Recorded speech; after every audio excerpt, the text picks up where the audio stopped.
maybe fried chicken for Sunday dinner. Chicken? Ah, a taunt. Try to get you to do something daring or risky. Chicken? A description of God?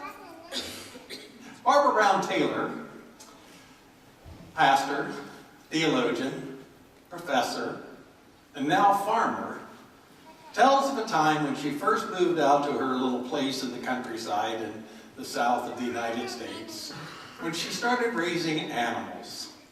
As she was raising animals, she was faced one day with a difficulty. She found out that in her caring for animals, she ended up with a baby orphaned guinea chick. Someone had told her that a certain kind of chicken makes good parents, so she went out looking for silky chickens. That's a kind of chicken. She talks about silky chickens. Apparently they're an interesting chicken. They basically have down all over them. The down never becomes feathers. They can't fly.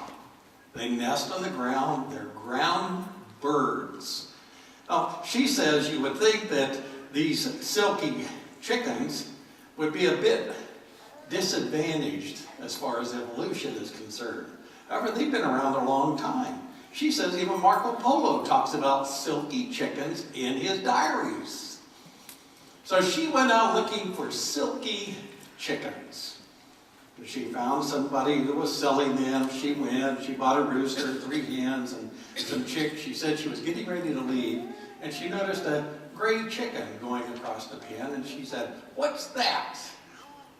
And the woman said, "That is a blue silky, a cross between a white and black silky." As Taylor said, she reached in the pen, held out her hand. This blue silky came over and pecked on her hand. More of a "hello, how are you doing?" rather than anything hurtful. She said, "I fell in love in that moment." She said, "How much?" The lady said, $6. So $6 later, Barbara Brown Taylor added a blue silky to her little menagerie. She went back to her farm, where she put the new chickens and the blue silky out in a pen. And there she was. Now she had silkies, a blue silky hen, and an orphaned guinea chick. The 13th chapter of Luke, the writer Luke says Jesus was someplace, and a group of Pharisees came to him. Now, Pharisees, you may say, well, we know what Pharisees are. We've heard about Pharisees. They were religious leaders. They were rather strict people, and most people I find, as I talk to them about Pharisees, said, oh, they were horrible people. Well, they weren't really. They were really nice people. They worked very hard to follow God's laws. Now, they wanted to make sure they didn't break any of the laws, so for the 10 Commandments, they had 636 laws to help them follow the commandments. They really cared about living right. Now, we can't know the mind of the Pharisees as they came to Jesus. We really can't. We can make some assumptions, but we don't know why they came to Jesus. Did they come to Jesus out of compassion and caring and say, hey, Jesus, we kind of care about you. We think you're a nice guy. Get out of here. Herod wants to kill you. Or maybe they just wanted to scare him away and put the fear of God in him. And so they said, hey, Jesus, Herod wants to kill you. You need to leave. Or it could be, and obviously I like this scenario best, that these Pharisees, being good religious leaders, had heard this rumor that Herod wanted to kill Jesus, and so being good religious leaders, they didn't want any kind of unpleasantness in their community. And so they went to Jesus and said, you know, Herod's threatened to kill you. Maybe it'd be best if you went to the next town. But whatever. The interesting thing is Jesus' response. Tell that fox. Fox? What an apt description for this guy named Herod. In a way, he was a fox, a minion of the Roman Empire. He ingratiated himself to the Roman leaders, to the power of Rome. He tried to get in good with them. He went so far as to build a new harbor where there was no harbor, build a harbor town, and build a huge palace based on the design of the Caesar's palace, a place where people could go and celebrate and have parties. Simultaneously, he was rebuilding the temple of the Jews in Jerusalem. Talk about a sly, devious, sneaky character. This is Herod.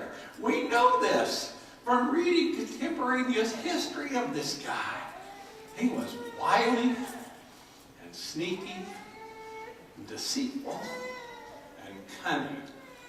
But you back him into a corner and he could be violent. We know Herod's capacity for violence.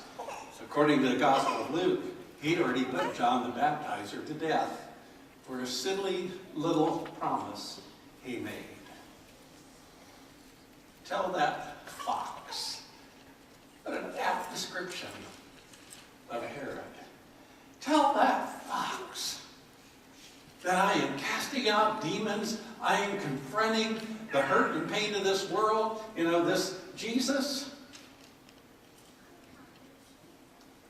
proclaiming release to the captives, freedom to the oppressed. Tell Herod that's what I'm doing today and the next day and the day after. And tell that fox that I am on my way today, the next day, and the next day. I am on my way. Jesus had kind of upped the ante. If Herod did want to kill him, they probably went back and said, well, now, we're not saying this. We're quoting the man, okay? We're just quoting, but he called you a fox.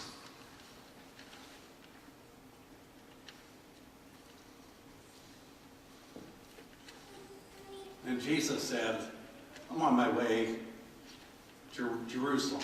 It's not my time, because a prophet does not die outside of Jerusalem. Jerusalem, which means foundation of peace. Jerusalem is where they kill the prophets and stone those sent to them. That is where I'll die.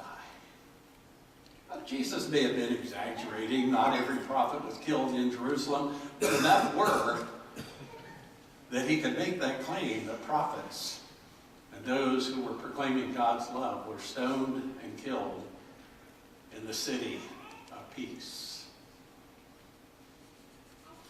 You and I, if we were going to go to a meeting, if we were going to go into a room full of people, if we were going to go in front of a gathering, if we were going to go into a community, if we were going to meet with a group of people where we knew that there was a 99% chance that when we arrived, we would be rejected, you and I would prepare ourselves. Now, we don't know at this point if Jesus really knew he was going to be murdered in Jerusalem, but he did have a good clue that he was going to be rejected. Now, we're not talking about rejected for simply, oh, you share an idea and people say, well, that's really not a very good idea. Or rejected because you spill your coffee and people say, oh, you're a clumsy oaf. But rejected because of who you are. Total rejection. If you and I were going into that room, into that group of people and knew we were going to be totally rejected, we would steel ourselves up for that meeting. We would harden our hearts. We would squash down our emotions. Maybe get ourselves ready and put on a game face. And if we weren't going to run away, we might go into that gathering and be ready that if necessary, we might even threaten a little bit of violence. But for darn sure, we'd be ready to defend ourselves. Jesus going to Jerusalem, knowing there was a 99% chance that he would be rejected.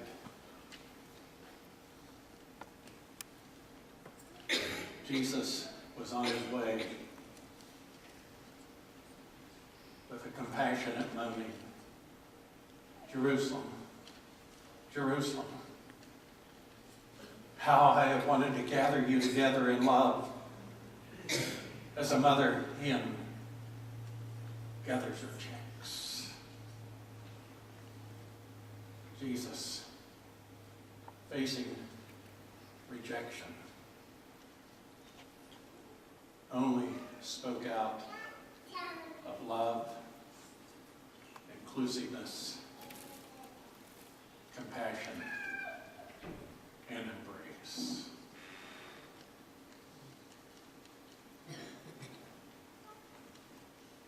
Wings up, breast out is the most vulnerable position in the world, writes Dr. Taylor. But she continues,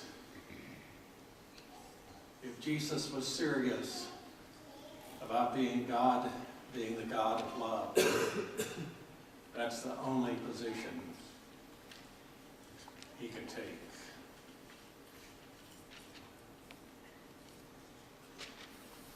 Indeed, arms open, body exposed, is the most vulnerable position we can take. And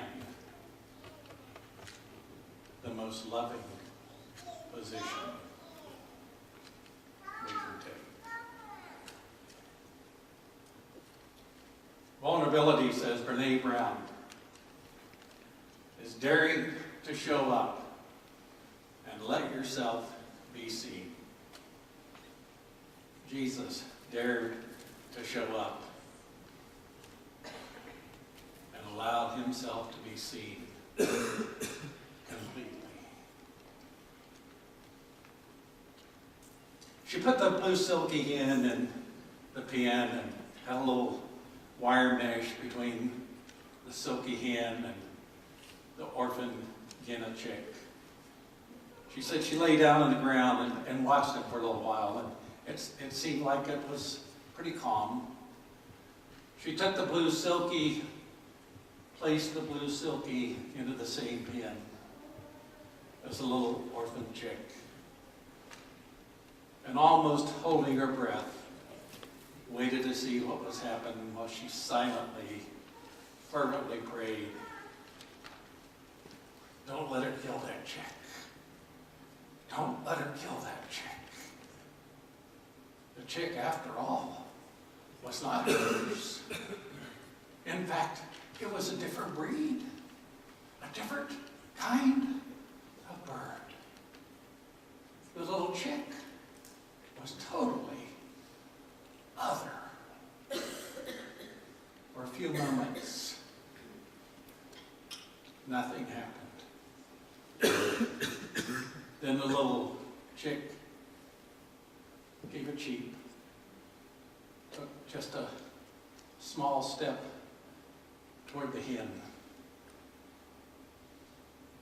That hen raised her wings, and that little chick went scooting underneath the wings, and the hen put her wings around the chick, sheltering the chick.